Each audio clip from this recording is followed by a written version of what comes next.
Volvemos al país. El ministro de Hacienda, Rodrigo Valdés, redujo la proyección de crecimiento económico para este año de 2,25% a 1,5%. Según el jefe de Hacienda, la cifra implica una aceleración importante en la segunda mitad del año. ¿Qué significa en concreto esta estimación, este fuerte recorte? Lo analizamos hasta ahora con Víctor Valenzuela, académico de la Facultad de Economía y Negocios de la Universidad Andrés Bello. Víctor, un gusto tenerte acá. ¿Qué tal? Buenos días. Buenos días, Nicolás. A ver, ¿esperable este fuerte recorte de la proyección de crecimiento? Ya lo había adelantado de alguna manera el informe Política Monetaria del Banco Central, pero estamos hablando de bajar la proyección del PIB de 2,25 a 1,5. Es fuerte eso. Sí, fuerte pero realista. Efectivamente coincide con las cifras que se han dado, digamos, tanto por el Banco Central, digamos, como por otras instituciones. ¿Qué significa? De alguna manera, porque ayer esto fue en el marco de la exposición a la Comisión Mixta de Presupuestos, de alguna manera adelantando lo que va a ser la próxima gran batalla en un periodo electoral, que es justamente el erario nacional. ¿Cómo se puede entender esta rebaja en la proyección? Efectivamente, el efecto que va a tener es sobre el presupuesto fiscal que viene para el próximo año, que sea el gobierno del signo que sea, va a tener que enfrentar una situación más restrictiva. Hay que considerar que cuando la economía pasa por problemas, las herramientas que tienen los economistas son dos fundamentalmente: la política monetaria, que está a cargo del Banco Central, y la política fiscal, que la hace Hacienda. En este caso, Hacienda va a estar un poquito más limitado, pero yo no sé hasta qué punto es relevante. Es cierto que es una restricción de la cifra, pero si las encuestas tienen razón y quien llega al gobierno es que, digamos, en la centro derecha, que le llaman, estaríamos frente a una situación en que, claro, ellos tienen en sus planes también recortes del gasto fiscal, no están pensando en políticas fiscales expansivas, por lo tanto, yo no sé si están, digamos, limitantes a quien venga, digamos, en el siguiente gobierno. Claro, tú decís que la política fiscal termina siendo una herramienta para poder contrastar el ciclo económico. De hecho, cuando hay tiempo de vaca flaca, siempre se habla de un presupuesto procíclico, mayor gasto público. Es contracíclico. Contracíclico. Eso se hizo el presupuesto anterior.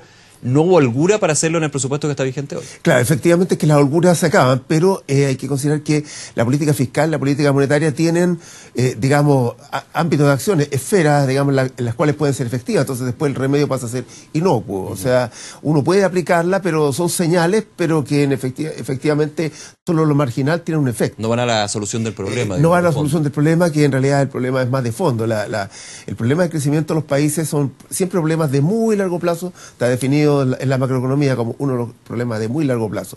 Y eso depende del crecimiento básicamente de dos o tres cosas, que son los factores, la dotación de factores que se llama, la productividad que tienen esos factores y la productividad conjunta, porque no basta con que uno sea muy productivo, sino conjuntamente no hay sinergia. ¿Cuáles son los problemas que tú ves en esta economía? Porque Hacienda dice vamos a crecer un 1,5. Hay algunos que son menos optimistas y dicen que de hecho el Ministerio de Hacienda fue muy optimista.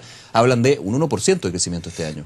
Claro, bueno, Hacienda siempre tiene que tener un presupuesto de Hacienda que se llama, que es un poco más optimista, pero cifras deben estar en torno al 1,4, 1,5, por ahí tal vez puede ser un poco menos, digamos, pero difícil que esto vaya al 1, no sé, es posible también, digamos, pero eso no va en sintonía con lo que está pasando, digamos, en la situación externa, porque el crecimiento, si bien depende de los elementos que hablamos antes, es un conjunto de factores los cuales sean todos los movimientos que pueden haber. Es decir, la economía, efectivamente, la macroeconomía hace ciclos.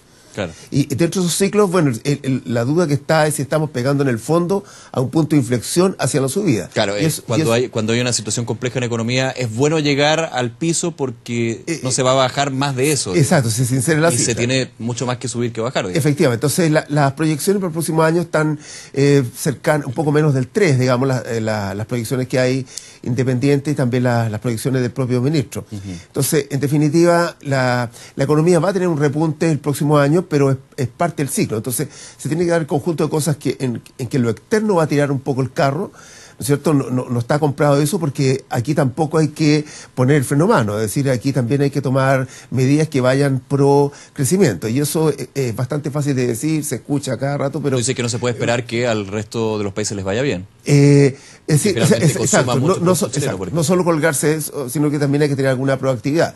La proactividad no se ha dado, y ese ha sido el gran talón de economía, de la economía en los últimos 2 o 3 décadas, que definitivamente no han logrado logrado resolver una serie de problemas. Se intentó en el gobierno pasado también tomar una serie de medidas que en lo estructural no pasó nada tampoco. Entonces, son medidas difíciles de implementar, porque las variables de crecimiento, no voy a dar la lata acá, pero son muchísimas, las que están detrás, digamos, las subvariables, por llamarlo, y esa, en definitiva, hay que hacer algo, y la productividad marginal o la productividad de los factores en Chile ha venido en decadencia en los últimos años, pero ya ese es un tema que viene desde hace tiempo. ¿Sí? El crecimiento efectivamente ha estado bastante malo en este periodo de gobierno, pero también venía cayendo el gobierno anterior del último año y medio, porque todas las medidas que se tomen en materia económica nunca tienen efecto inmediato. Entonces, la política monetaria pega en 12, 18, 24 meses recién las medidas que se tomó el Banco Central en un minuto. Claro. Porque no puede ser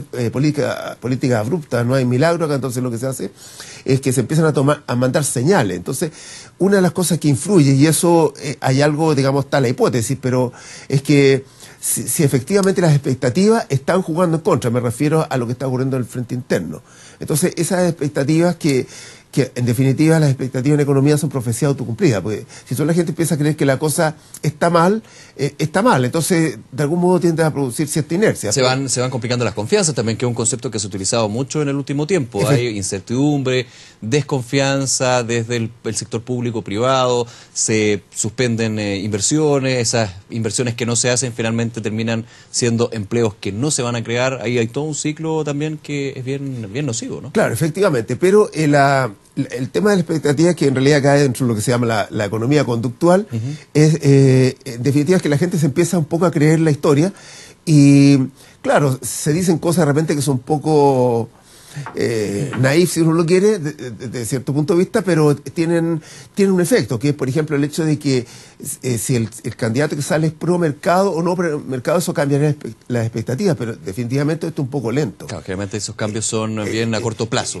O sea, claro, pero en realidad no es que los empresarios en un momento determinado estén pensando si hayan comprado efectivamente eso, en definitiva, y hoy comiencen a mirar la economía de otra manera, porque hay un candidato que está arriba en las encuestas. No es necesariamente esa la situación, digamos. Víctor, ayer el ministro de Hacienda en esta exposición ante la Comisión Mixta de Presupuestos apuntaba a una lectura positiva dentro de lo negativo. Decía, hay un ajuste importante a la baja, que se explicaba en gran parte por la huelga de 44 días de minera escondida, pero en el sector minero dijo, estamos llegando al ciclo más bajo. Sí.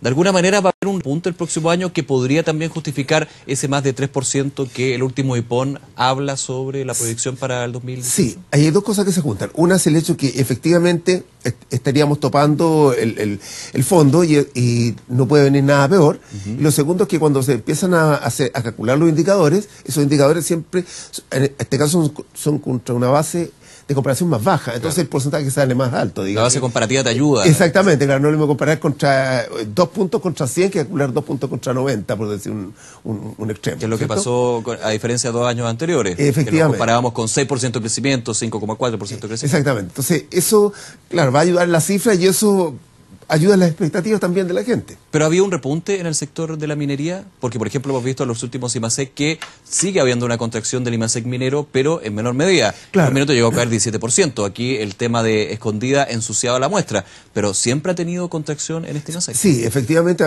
se ha estado contrayendo, y también lo que no es minero, pero al estar tomando fondos se llega al famoso punto de inflexión, que definitivamente más abajo ya no puede venir, digamos. Habría que hacerlo muy mal para ir más abajo. Ahora, estamos hablando de macroeconomía, te llevo a microeconomía. ¿Qué significa finalmente para el bolsillo de los chilenos esta situación, este recorte de proyección? ¿Cambia de alguna medida el comportamiento que tiene que tener uno en sus finanzas personales, desde tomar un crédito hipotecario, un crédito de consumo, desde hacer una sustitución, tratar de, siempre se trata de comprar a menor precio, pero cambiar algunos productos en la canasta que uno tiene al mes? No, en realidad, digamos, no va a ser peor que lo que ya hemos estado, digamos. Ya, no cambia mucho la situación. Claro, no cambia mucho la situación. Lo que sí, en la medida que para el próximo año se prevén cifras mejores, 2,8, 2,6% de crecimiento, incluso algunos hablan de 3%, eso eventualmente podría empujar, pero como estas son las decisiones de crédito hipotecario, de automóvil, son de largo plazo, en realidad lo que hay que mirar es el largo plazo. Entonces, si uno cree que estamos topando fondo y lo que viene es mejor, entonces eso debería ayudar. Debería ayudar. Aquí hay un tema también, las tasas de interés. De hecho, esta semana tenemos reunión de política monetaria. Hubo una inflación sorpresiva publicada la semana pasada, 0,4% a la baja de la inflación. Nos lleva a 1,7% en el año. Y algunos dicen el Banco Central podría llegar a bajar la tasa de interés. ¿Tú crees que se puede dar ese escenario? A ver, tiene espacio, pero lo que debe mirar es el largo plazo antes de tomar una decisión de ese tipo. Por un dato puntual, digamos. Claro, porque justamente la situación de baja de tasas se estaría dando en un contexto en que en el mundo, ya se anunció la semana pasada, es que vienen alzas de tasas, tanto en Europa como en los Estados Unidos. Entonces, en la medida que eso viene, claro, no, la situación que provocaría es un efecto del tipo de cambio que se ajusta automáticamente y tendería a subir el tipo de cambio si se diera esta nueva baja de tasas. Pero insisto en que la política monetaria tiene un momento, es como el antibiótico, ya no saco nada con darle un poco más, porque viene siendo más bien un placebo que un antibiótico. Claro, efectivamente son históricamente bajas las que tenemos, entonces en definitiva, ¿hasta qué punto va a ayudar ese remedio? O sea, no va a ser inocuo. Siendo que siempre el Banco Central entrega señales, no puede de alguna manera aventurar, porque todas las decisiones que hace son a largo plazo, pero en algún minuto decía, puede que no sean necesarios nuevos cambios en la política monetaria. A muchos se asustaron con este sorpresivo IPC, menos 0,4. Claro. ¿Cambia el escenario hacia adelante o más bien hay que esperar hasta nuevos datos de inflación? Claro, nuevos datos, no hay que mirar el tema puntual, pero la política monetaria donde pega efectivamente es hacia el lado de la demanda, no es hacia el lado de la oferta. Entonces, si alguien piensa que efectivamente porque baja la tasa los empresarios van a construir más empresas, no es efectivamente eso, sería una reacción a un tirón que pega la demanda primero, porque en realidad a donde debería ir a pegar a la última instancia es la tarjeta de crédito, digamos. Claro, pensando por ejemplo en que una baja de tasas tiene un efecto en la referencia para los bancos en sus propias tasas, que efectivamente. Eso podría ser finalmente la conclusión de que los créditos sean más accesibles, más convenientes. Efectivamente. Entonces, claro, baja el costo de endeudarse o lo que es lo mismo, sube el costo de ahorrar porque ¿qué es ahorrar si no me pagan nada? Entonces prefiero consumir. Ahora, muchos preguntan la otra vía, digamos. ¿Es bueno ahora pedir un crédito considerando que podría haber un alza de tasas, no este año claramente, pero sí más adelante cuando, por ejemplo, la economía chilena crezca un 3%? Bueno, el pedir crédito es una decisión más bien de tipo microeconómica en que tiene que a uno mirar un poco su carga financiera, eso es lo que tiene que mirar, si los ingresos reales efectivamente no le han crecido, entonces, porque si efectivamente a él solo le aumentan la remuneración por inflación, por IPC, entonces no ha crecido su salario real, pero si el salario real ha crecido, entonces tiene más espacio para endeudarse, y eso es lo que cada uno tiene que mirar, porque no sé si está sobreendeudado o no la gente, pero tampoco digamos que no está endeudada. Quiero volver al tema del presupuesto que estábamos conversando, Víctor, aprovechando el tiempo que nos queda. Hablabas tú de las holguras fiscales y va a ser un tema que va a sonar con fuerza cuando se discuta el presupuesto, cuando ya entren de lleno lo que es el periodo de las candidaturas, cuando llegan a las elecciones de noviembre. Es difícil poder desarrollar un presupuesto desde un gobierno, pasarle a otro gobierno, sea el color que sea, con evidentes holguras fiscales, considerando que ya hay una deuda y un déficit que se ha acumulado, ¿no? Sí, bueno, dentro de las metas que se ha planteado el actual ministro de Hacienda, ha estado la reducción del gasto fiscal. No está logrando las metas, pero sí está reduciendo, y eso es una de las buenas noticias. Claro. ¿Ya? Y no creo que lo va a ser muy diferente quien venga en el gobierno siguiente en términos de pensar en reducir este famoso déficit estructural, que en este minuto está un poco fuera de... Claro, porque generalmente cuando se cumplen los 4 años de gobierno siempre hay holguras que son bastante más achatadas, porque el gobierno tiene que gastar más, tiene mayores compromisos, pero aquí se ha aumentado lo que es el déficit. Y también se habla de la capacidad menor de endeudarse si está la posibilidad también, y parece que es inminente, de una baja en la nota de calificación crediticia. Es con qué nota salgo yo a financiarme afuera y también las empresas del país.